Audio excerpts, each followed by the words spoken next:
As we get ready to laugh, Mdu Ntuli brings his hilarious one-man show today. With his infectious energy and unapologetic humour, Mdu tackles the quirks of South African life, love and culture.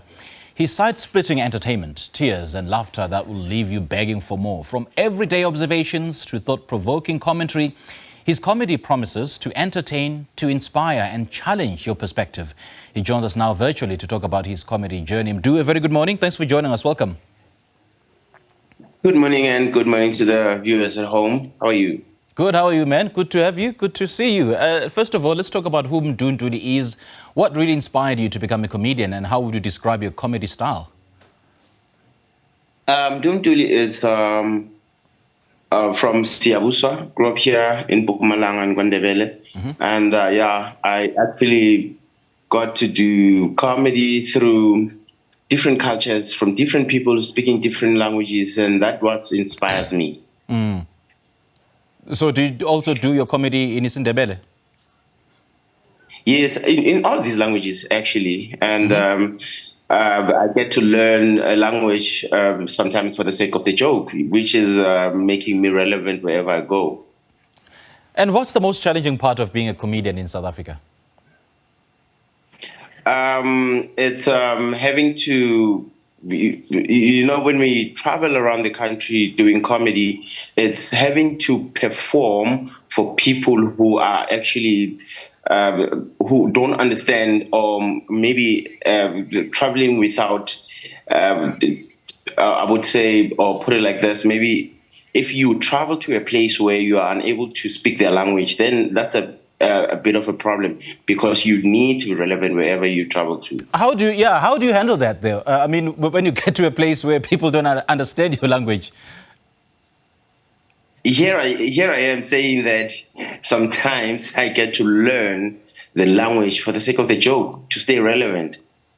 And but you can't learn the language on the spot. Like when you're booked in Limpopo in Venda. You do research. Yeah, like you do research. When you book for a comedy show in Venda, for instance, and you, delivering your set before Venda people, and just for you to be relevant, obviously you have to know the language, eh?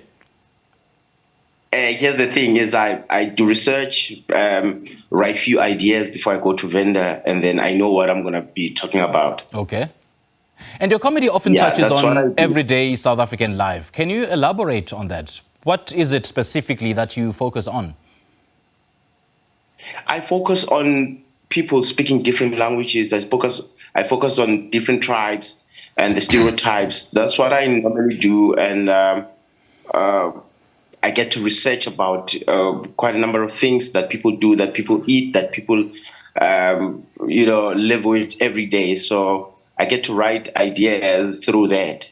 And how do you ensure that you are, eating from the palm of your audience hands? I mean, how do you gauge your success in terms of making them laugh? And how do you know that you are not actually funny, like they're not feeling you? I never get to experience that, but what I know is that... So you are funny.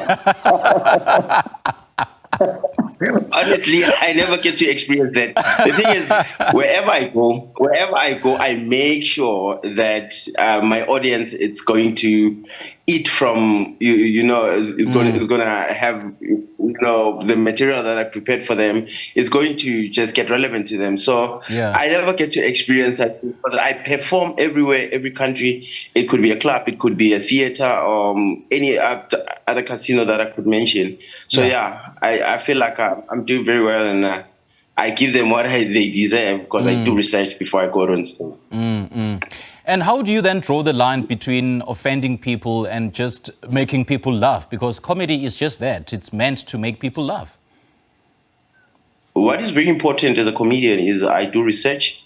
I talk to people who speak those languages, so that when I try to pull in the accent, when I try to pull in their language, I don't mess it up. Yeah. So that's when I know that I'm not going to offend them. And what is very important as a comedian, as me as an individual comedian, is I do clean jokes. So I don't get to leave the stage knowing that someone is offended. And South African comedy is on the rise. I mean, we've seen so many new and emerging comedians taking to the comedy scene with great aplomb. So how do you see yourself contributing to this growth? It's very important for me because I've reached a level in my life or in my career where I get to find talent in Mpumalanga with the help probably with the help of the government and having to bring them into light. And I think that's what I'm contributing in the country, and it's or in comedy, and that's one thing that I'm very much proud of. So who's a comedian that you look up to in South African comedic scene? Yeah, I would say Trevor Noah. Hence, he's traveling all over the world, getting to be relevant wherever he goes. He's doing clean jokes, and yeah, here I am, looking up to him. And I wish I could, work hard to get to that level, and it will make me feel more proud of me.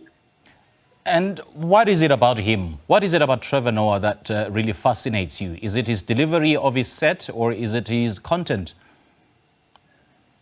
His content, his delivery, and having him to working hard on his material. For an example, is when he goes to Australia, you'll make sure that he will give people of Australia about what they know. So him having to work hard on his material and having to do research about whatever that he needs to talk about, and that what fascinates me.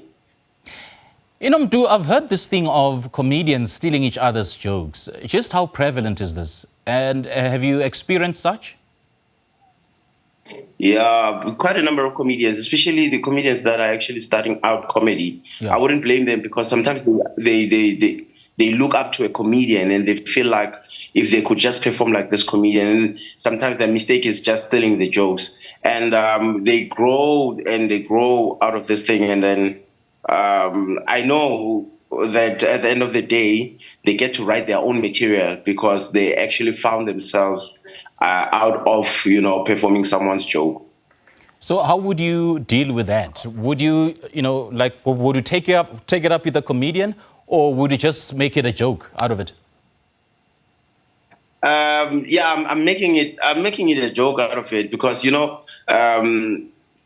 I feel like also, when the ideas that I write, it's even difficult for another comedian to perform, because my stories are actually based on the truth, and I talk about what I know. So it's not even easier for a comedian to steal my joke. It's not. I don't think so. I don't think it offends me also, because sometimes I just feel like it's just a man who's trying to grow out of comedy. I don't take it too personal. And comedy can be a powerful tool for social commentary. How do you use your platform? Yeah, we are actually, but we're very much careful of how do we use it, because sometimes it doesn't land properly to the audience or someone who's actually viewing that, because at some point you just need to use it properly. Sometimes you just need to reserve your comment because it's social media. You don't know, sometimes it works against you. So we try a lot, especially when we have something that probably is trending, and we try to actually convey the message to the viewers, or trying, because I use comedy to actually deliver a message of something that could pretty much disturb people, for an example. So so now I try so hard to make it land properly, and sometimes it's very dangerous. So I'm very much careful. Okay, let's talk about your upcoming show. What do you have up your sleeve? What should we expect from it? Okay, I'm doing a one-man show at the Rich Casino in Malahleni in Mpumalanga tonight. It's my first ever one-man show because I've been in the industry for 10 years, contributing where I could. But here I am today doing my first ever one-man show, and I'm pretty much excited about it. I just need people to expect the whole of me, the whole of the ideas that are actually brought on stage new. And I'm looking forward to, talk about all these things that I've been talking about throughout my career. I would say the languages, the cultures, and the things that I would observe alone and people are not aware of. Yeah. But here I am going to deliver them on stage. So yeah, I'm really much proud of myself. All right, Mdu, great chatting to you, man. Thank you so much for joining us. And please, no knock jokes, eh? Knock, knock. Let's not go there. All right. Thank you so much for joining us, man. That was Mdu Ntuli, and we're so grateful for his time. His passion for comedy is inspiring, and we can't wait to see what's next.